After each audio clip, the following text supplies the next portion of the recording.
Olá pessoal, sejam bem-vindos a mais uma aula de Química. Hoje nós vamos discutir um pouco sobre o que são misturas, né, e as classificações entre elas e o que são soluções, né, que na verdade solução é um tipo de mistura, tá? Mas vamos enfatizar isso um pouco e ver algumas formas, né, como que a gente vai perceber, né, analisar a quantidade de um determinado composto misturado a outro, enfim, o que nós vamos chamar de concentração. Vamos lá que a gente vai, durante a discussão, né, nós vamos ficar mais claro o que a gente está propondo nessa aula. Então, a matéria, né, ela, como nós já sabemos, tá, ela é formada, então, por elementos químicos, tá? E dependendo da forma, então, com que, do estado de agregação, ou dependendo com quem eles estão ligados, eu vou ter um tipo de material diferente. Então, se eu tenho um elemento de sódio, por exemplo, ligado a outro átomo de sódio, eu tenho um determinado composto, uma determinada substância. Se esse átomo de sódio está ligado a um átomo de cloro, eu tenho um outro tipo de substância, um outro tipo de composto. Se esse átomo de sódio está ligado ao átomo de flúor, eu tenho um outro tipo de composto, cada um com suas características físicas e químicas específicas, né? Então, de forma que a matéria ela pode estar dentro do estado de agregação, né, em que os seus constituintes apresentam uma proporção pré-estabelecida, uma proporção que é constante e que a define como um determinado tipo de material, ou ele pode estar simplesmente misturado a um outro determinado composto, tá? Como assim? Vamos imaginar aqui, por exemplo, o próprio sal de cozinha, como eu acabei de falar, né? O NaCl, o cloreto de sódio. Então, quando eu tenho ali o sódio ligado ao meu cloro, eu tenho um determinado composto, né? Que é o nosso sal de cozinha. Quando eu pego esse sal de cozinha e coloco ele na água, esses íons que compõem o meu cloreto de sódio vão simplesmente separar um do outro. Mas eles não deixam de ser íons, da mesma forma que eles eram na forma de sal. Tanto é que quando eu evaporo toda a minha água, o cloreto de sódio volta a ser formado, né? Ele volta a ser cristalizado, tá? Então repare que não houve ali uma transformação da minha matéria. Diferente de quando, por exemplo, eu pego um pedaço de madeira e faço ele pegar fogo, né? Então ele começa a sofrer uma reação com o oxigênio e ser transformado em um outro tipo de composto, que é o gás carbônico e água. Tanto que, mesmo que eu acabe, que eu pare aquele processo, aquele gás carbônico com a água que foi formada, eles não podem, eles vão se recombinar para voltar a formar a minha madeira, né? Aquela madeira que sofreu reação com gás oxigênio foi queimada, foi decomposta e virou outro composto, né? Sofreu uma transformação química, tá? Então, de forma então que a minha matéria ela pode estar dentro do estado de agregação, vamos dizer assim, tá? Eu estou generalizando aqui o termo estado de agregação para tanto o tipos de elementos químicos que estão ligados e a forma com que eles estão ligados um ao outro. Então, a minha matéria então pode estar tendo estado de agregação que estabelece ali um novo composto, tá? Estabelece ali uma matéria com propriedades físico-químicas específicas, né? Ou não, né? Ou ele pode estar simplesmente misturado a vários outros compostos, e é claro que vão ter propriedades diferentes, né? Mas vai estar apenas misturado com outras substâncias. Numa aula lá atrás, eu não lembro exatamente qual foi a aula que nós discutimos isso um pouco, nós deixamos claro que uma das formas, por exemplo, da gente diferenciar o que é uma substância pura, por exemplo, de uma mistura, é a partir, por exemplo, de determinação de pontos de fusão e ebulição. Então, quando eu tenho uma substância pura, né, uma substância então com propriedades físico-químicas, né, próprias, particulares para aquela proporção de átomos que eu tenho ali dentro daquele material, ele apresenta, durante as mudanças de estado físico, a temperatura constante, né? Então, a água, por exemplo, quando ela está pura, ela vai se fundir a 0 °C, ela vai ebulir a 100 graus Celsius, e isso caracteriza a minha substância água, meu composto água. Se eu tenho outra coisa misturada a essa água, se eu coloco sal, por exemplo, essa água, ela não vai mais apresentar o ponto de fusão e ebulição constantes como apresentavam antes.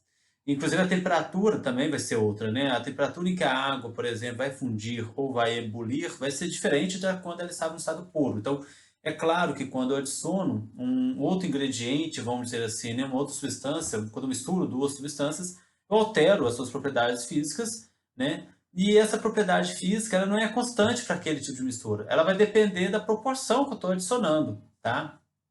Deixa eu tentar melhorar isso ainda um pouco mais. Quando eu tenho, por exemplo, água, apenas água pura, independente da quantidade de água que eu tenho ali, eu sempre vou ter dois átomos de hidrogênio para um átomo de oxigênio. E a ponto de fusão e ebulição deles vão ser constantes, né? Vai ser sempre 0 graus Celsius e 100 graus Celsius, lógico, a nível do mar. A partir do momento que eu começo a colocar água, misturar água com sal, é, essas propriedades, por exemplo, a temperatura em que essa mistura vai fundir ou vai entrar em ebulição, vai depender da quantidade de sal que eu estou colocando na água. Então, quanto mais sal que eu coloco na água, por exemplo, maior vai ser a temperatura de ebulição dessa água, maior vai ser, ela vai viver a temperaturas superiores a 100 graus Celsius. Então repare que essa mistura água e sal não possui uma proporção constante.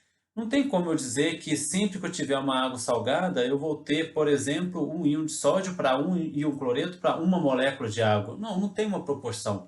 Porque essa proporção ela vai ser definida pela quantidade de sal e água que eu estou misturando, né?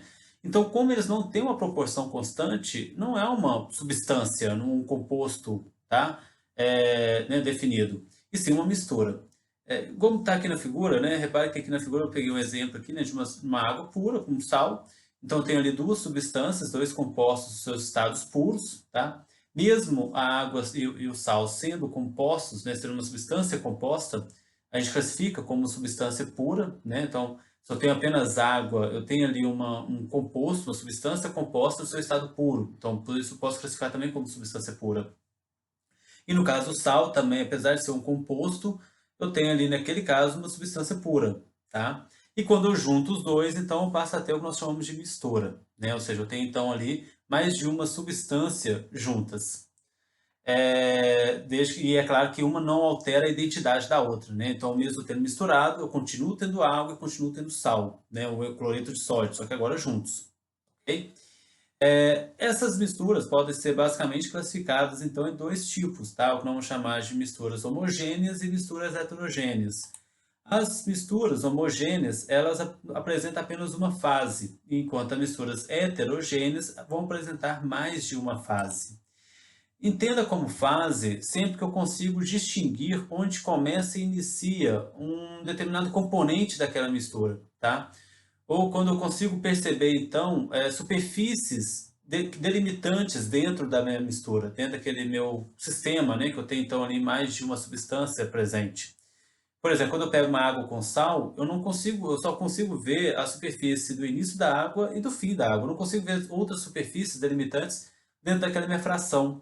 Então, eu digo que aquela minha mistura é uma submistura homogênea ou monofásica, né, porque tem apenas uma fase. Quando eu misturo, por exemplo, água e óleo, que é o outro exemplo, né, eu consigo ver ali três superfícies delimitantes. Eu consigo ver onde começa o óleo, onde ele termina, onde começa a água e onde a água termina, né? É lógico que mesmo a superfície que termina o óleo é onde começa a água, né? Então, por isso, três superfícies delimitantes. Então, quando eu consigo ver mais de duas superfícies delimitantes, eu tenho, então, mais de uma fase, sendo que cada uma dessas superfícies delimitantes constituindo uma fase daquele material. E aí eu tenho agora o que nós chamamos de misturas heterogêneas, tá? Ou, nesse caso, uma mistura bifásica, e conforme aumenta o número de fases, eu aumento também essa classificação alterando o prefixo, né? De bi, tri, tetra, ou simplesmente acima de três, né? Ou acima, inclusive de duas, já podemos classificar como polifásica, né? Ou seja, mais de uma fase. De uma forma geral, então, a matéria ela pode ser classificada, né, em mistura, né? Eu posso encontrar matéria na forma de mistura, em que eu tenho a presença de mais de uma substância, tá, presente, ou na forma de substâncias puras, quando eu tenho então apenas um tipo de substância presente naquele meu que eu estou analisando. A minha mistura, então, ela pode ser classificada em misturas homogêneas e heterogêneas, como eu acabei de mostrar na figura, enquanto as substâncias puras podem ser classificadas em compostos, tá? Ou seja, né, substâncias então formadas por elementos químicos diversos, ou apenas por elementos, tá? Então, eu posso ter uma substância pura que é formada apenas por um tipo de elemento químico, tá? Seja uma substância simples, seja mesmo monoatômico, tá? Como, por exemplo, gases nobres, né? Que podem ser encontrados na forma monoatômica. E o que eu quero chamar a atenção é que quando eu tenho uma mistura, ou seja, com a presença ali de mais de uma substância, essa mistura, para que ela seja decomposta nas substâncias que a compõem, basta aplicar um método físico de separação. Tá? Então repare que esse processo é simplesmente físico. Tá? Eu não tenho aqui uma reação química, eu tenho apenas uma separação física daqueles constituintes que estavam apenas juntos no mesmo recipiente, né? E não alterando a identidade um do outro. Ou seja, eu continuo tendo os componentes ali, no entanto, juntos. Né? Por isso, um processo físico de separação, eu consigo separá-los. Já para eu poder separar um composto nos elementos que o compõem, eu preciso de empregar uma separação química, né? Uma separação por métodos químicos. Ou seja, eu preciso aplicar ali reações químicas para que eu possa decompor aquele meu composto e seus elementos. Né? Então, se eu tenho a água, para que eu possa, a partir da água, formar H2 e O2, que são os gases, do elemento químico do hidrogênio, elemento químico do oxigênio no nosso ambiente, eu preciso aplicar uma reação, nesse caso uma eletrólise, por exemplo, para que eu possa promover a quebra então da ligação hidrogênio e oxigênio, tá? Um processo químico, né, de separação. Enquanto a mistura, para poder ser decomposta nos seus componentes, um processo físico de separação. Aqui eu trouxe alguns exemplos, tá, de processos de separação. Então, a filtração, né, é um deles, em que a gente tem essa separação de acordo com o tamanho das minhas partículas, tá? Então, ou seja, uma separação granulométrica. Nossa, embolei tudo. Mas, enfim, uma separação devido à diferença do tamanho das partículas, tá? Em que as maiores vão ficar retidas em um determinado filtro e as menores vão passar, tá? Um exemplo tradicional de casa é o café, né? Quando a gente coa o café. Né? Então, ali, aquele coador é um filtro que está retendo o pó de café e deixando a água com os extrativos, né, com os compostos que ela extraiu ali do café, do pó de café, passar, tá? Aquilo que é solúvel na água, né, ela absorveu, né, ela solubilizou e está sendo coado, né, ali no caso. Lógico, no laboratório nós temos, né, técnicas de filtração que são um pouco mais delicadas do que simplesmente com o café, tá? Mas a física, né, ali é praticamente a mesma, tá? Então aqui eu tenho um exemplo, né, de uma filtração simples, tá, envolvendo aqui um funil, né, com um papel de filtro e uma filtração a vácuo, tá, em que eu ligo o meu sistema a uma bomba de vácuo e ela gera um pequeno vácuo dentro daquele recipiente que faz com que a filtração ocorra mais rápido. Né? Além da filtração, vou citar aqui um pouquinho a destilação. A destilação já é um processo de separação a partir da diferença do ponto de fusão ou de ebulição dos meus componentes, tá? Principalmente quando eles têm uma diferença muito grande entre esses pontos. Então, por exemplo, me separar água de sal, quando eu esquento esse sistema, né, aquela mistura de água e sal, a diferença de temperatura do ponto de ebulição da água para o ponto de fusão do meu sal é muito grande. E por que eu estou falando do ponto de fusão do sal? Porque quando a água começa a evaporar, ele começa a cristalizar, então ele começa a formar sólido. Se a temperatura de fusão dele fosse semelhante à da água, ele se liquefazer, tá? Então, por isso que, no caso do meu sal, num processo de destilação, ele não chega a liquefazer, né? Não chega a virar líquido, tá? Por isso que eu estou usando o termo de ponto de fusão. Então, no caso, não separar aí água, uma mistura, né, homogênea entre um líquido e um sólido, tá? Sólido em termos de temperatura ambiente, não que ali no meio ele está sólido, tá? Ali, na verdade, ele está no equilíbrio sólido aquoso, mas ele está dissolvido na água. Eu começo, então, né, com essa diferença de ponto de fusão muito grande, de ebulição, eu consigo, então, fazer com que aquele meu componente que tem um ponto de ebulição menor evapore, né, primeiro, para depois, que caso a minha fonte de temperatura continue, né, meus outros componentes poderiam evaporar, né? Não é o caso da água com sal, isso é meio difícil de acontecer. Mas, assim, então é uma diferença. Então eu tenho evaporação, né, da minha parte, da minha fração que tem um ponto de ebulição mais baixo, que vai então passar, né, por um condensador e esse condensador então vai condensar, né, vai liquefazer novamente o componente que eu evaporei, né, lá dentro do primeiro sistema. É, Temos também tipo, uma destilação fracionada, tá? A diferença para destilação fracionada para destilação simples é essa coluna, né, de fracionamento.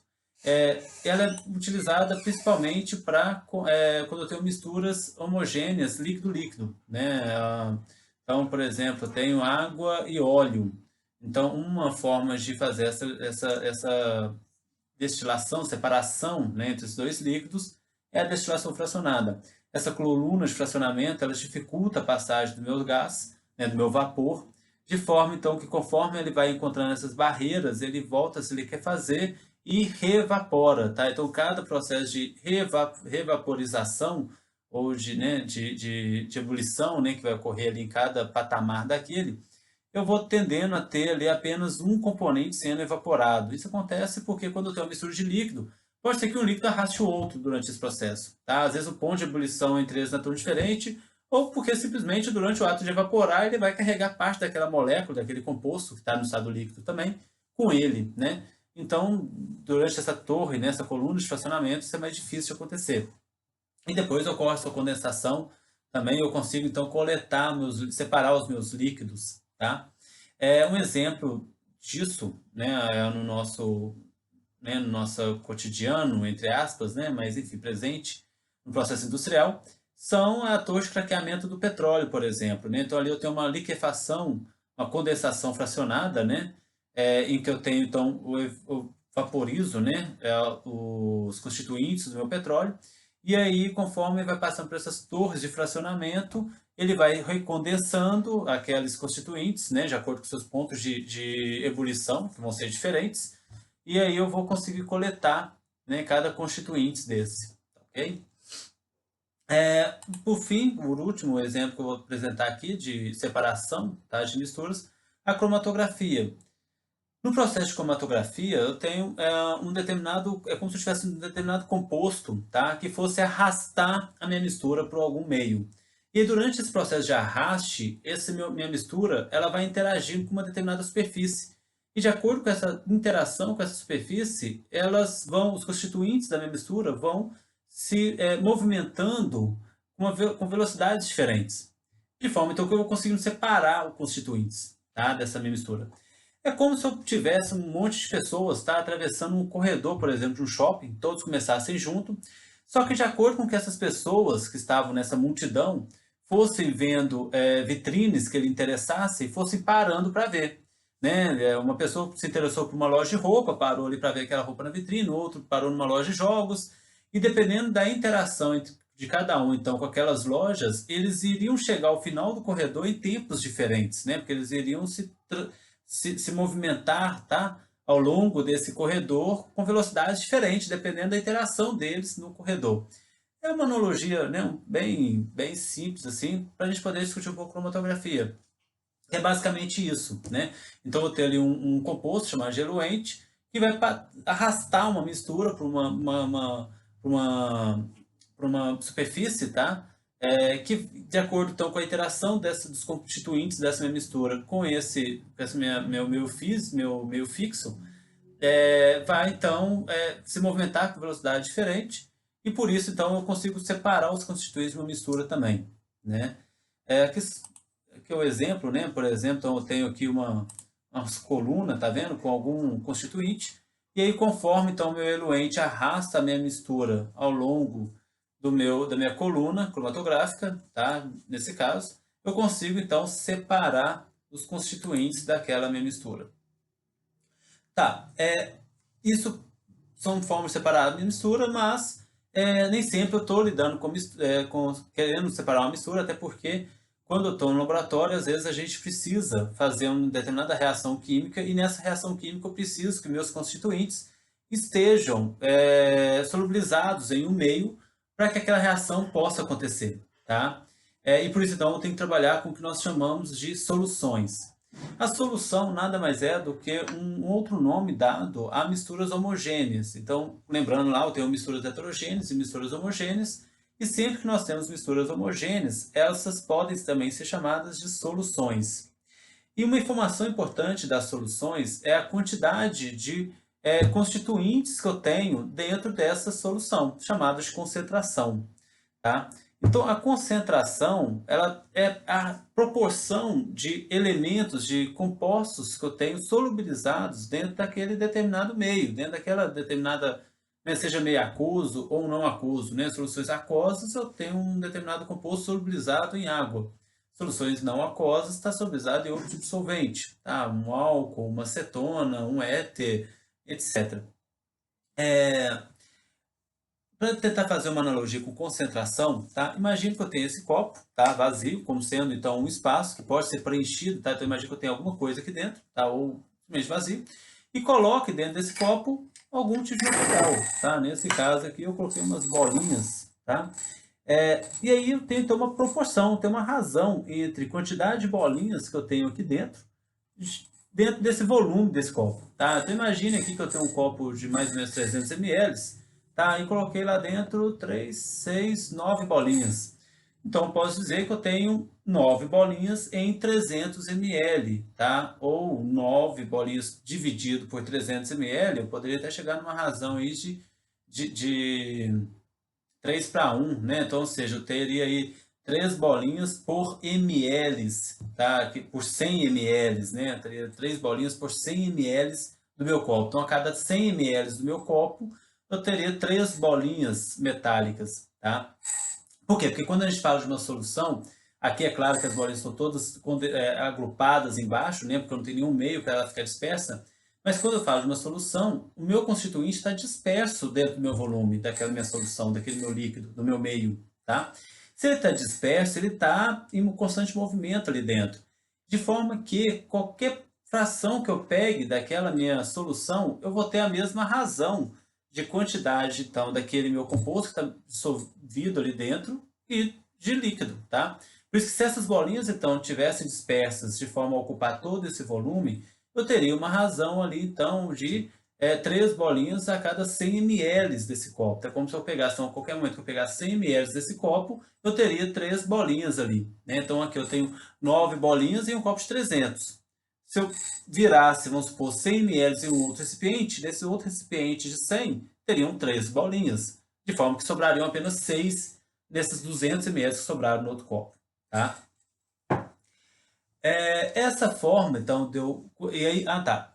Só para chamar a atenção, esse meu constituinte dessa minha solução, tá? Esse composto que está sendo solubilizado ali naquele meu meio, é o que nós vamos chamar de soluto, né? Então, nós temos a minha solução, né, vai ser formada por um soluto e um solvente, tá? Sendo o soluto que está sendo disperso e o solvente é aquele meio em que meu soluto está sendo disperso, tá? Nesse caso, por exemplo, se eu tenho uma solução aquosa, o meu solvente é a água e o soluto é o que eu estou colocando na água. No caso de uma água com sal, meu solvente é a água e o soluto é o sal. E aí eu tenho uma solução salina, por exemplo, uma solução de água e sal, tá? Então, de forma então que essa razão entre quantidade que eu tenho de soluto solubilizado naquela minha solução, por volume de solução, é o que nós chamamos então de concentração. Nós temos basicamente, nós temos várias formas, né, de quantificar, de fazer essa razão de soluto por solução, tá? Igual eu fiz aqui, né, simplesmente contando, olha, eu tenho 9 bolinhas por 300 ml, tá? Eu contei o número de bolinhas e fiz a razão de número de bolinhas por volume do copo. Mas na química, esse número de bolinhas é meio complicado, porque são muitas bolinhas, bolinhas pequenas, é difícil de contar. Mas nós temos uma unidade química que serve para contar justamente, que usar uma quantidade química de bolinhas, ou de partículas, ou de moléculas que eu tenho dentro de uma solução, que é o mol, né? Então, a unidade química que nós utilizamos para quantificar, né, a quantidade de matéria, que é o mol, pode ser utilizado aqui para essa razão. Então, se eu quantifico, por exemplo, olha, quantos mols que eu tenho em um determinado quantidade de volume, eu vou ter o que nós chamamos de concentração molar ou molaridade, tá? Que nada mais é então que é o número de mols daquele meu soluto que eu dispersei, que eu solubilizei em um determinado volume de solução. Volume de solução e não de solvente, tá? Porque conforme eu coloco o meu soluto, eu altero o volume do meu solvente. Vamos lembrar que o soluto também vai ocupar um volume no espaço, uma região no volume. Então, quando eu coloco, é igual quando você coloca açúcar na água. Você tem um copo com água, você coloca açúcar, o volume de água lá dentro do seu copo vai subir, né? Então é a mesma coisa, tá? Então esse volume que está, né, no denominador da nossa fórmula é o volume da solução após você ter colocado o soluto e não o volume do solvente, ok? E a outra concentração bastante utilizada é o que nós podemos chamar de concentração comum, em que ao invés de contar o meu soluto, eu vou pesar ele, vou determinar sua massa. Então, aqui, por exemplo, eu tinha 9 bolinhas em 300 ml de água, ou eu poderia dizer 9 mols de bolinhas, tá? Vamos pensar que cada bolinha seja 1 mol desse material. 9 mols por 300 ml, fazendo 9 dividido por 300, eu determino a molaridade, então, dessas bolinhas. Mas vamos supor que eu não quero determinar a razão, essa concentração de bolinhas, em termos de número de bolinhas. Eu quero determinar em termos de massa. Basta eu pesar. Então, eu peso a minha bolinha, né, as bolinhas quanto que eu tenho, e coloco aqui, e determino o volume depois que eu coloco elas dentro do copo, tá? Dentro dessa minha solução aquosa.